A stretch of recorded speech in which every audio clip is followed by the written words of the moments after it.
ముంబై నగరంలో వరుసగా జరుగుతున్న హైప్రొఫైల్ కిడ్నాప్లు పోలీసులకు సవాలుగా మారుతాయి. నేరగాళ్లు ఎక్కడా ఒక్క క్లూ కూడా వదలరు. ఈ కేసును ఛేదించడానికి డిపార్ట్మెంట్ ఎంచుకున్న ఏకైక ఆయుధం జ్వాల. జ్వాల కేవలం ఒక పోలీసు అధికారి మాత్రమే కాదు, రింగులో ప్రత్యర్థులను చిత్తు చేసే బాక్సింగ్ ఛాంపియన్ కూడా. ఆమె దూకుడు స్వభావం వల్ల గతంలో సస్పెన్షన్కి గురై ఉంటుంది.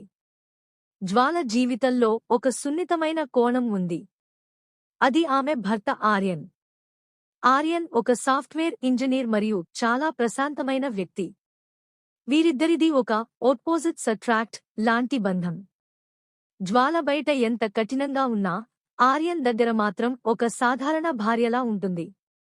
వారి ప్రేమకథ సినిమాలోని ఎమోషనల్ డ్రామాకు మూలస్తంభంగా ఉంటుంది. కేసు విచారణలో భాగంగా జ్వాల ముంబైలోని చీకటి సామ్రాజ్యంలోకి అడుగుపెడుతుంది.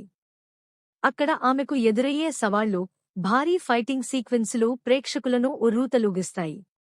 ముఖ్యంగా ముంబై లోకల్ ట్రైన్స్లో మరియు ధారావి మురికివాడల్లో జరిగే ఛేజింగ్ సీన్లు సినిమాకు హైలైట్. ప్రతి కిడ్నాప్ వెనుక ఒక రహస్య కోడ్ ఉందని జ్వాల గుర్తిస్తుంది. ఆ కోడ్ ఒక భారీ సైబర్ నేరానికి సంకేతమని ఆమెకు అర్థమవుతుంది. కిడ్నాప్ అయిన వారంతా దేశ భద్రతకు సంబంధించిన కీలక సమాచారం ఉన్నవారే. ఊహించని మలుపు, ద ట్విస్ట్. సినిమా క్లైమాక్స్ దగ్గర పడుతుండగా జ్వాలకు అసలు నిజం తెలుస్తుంది. కిడ్నాప్ల వెనుక ఉన్న అసలు సూత్రధారి ఎవరో కాదు, ఆమె ప్రాణప్రదంగా ప్రేమించే భర్త ఆర్యన్. ఆర్యన్ కేవలం సాఫ్ట్వేర్ ఇంజనీర్ మాత్రమే కాదు, అతను ఒక అంతర్జాతీయ హ్యాకర్ గ్రూప్కు లీడర్.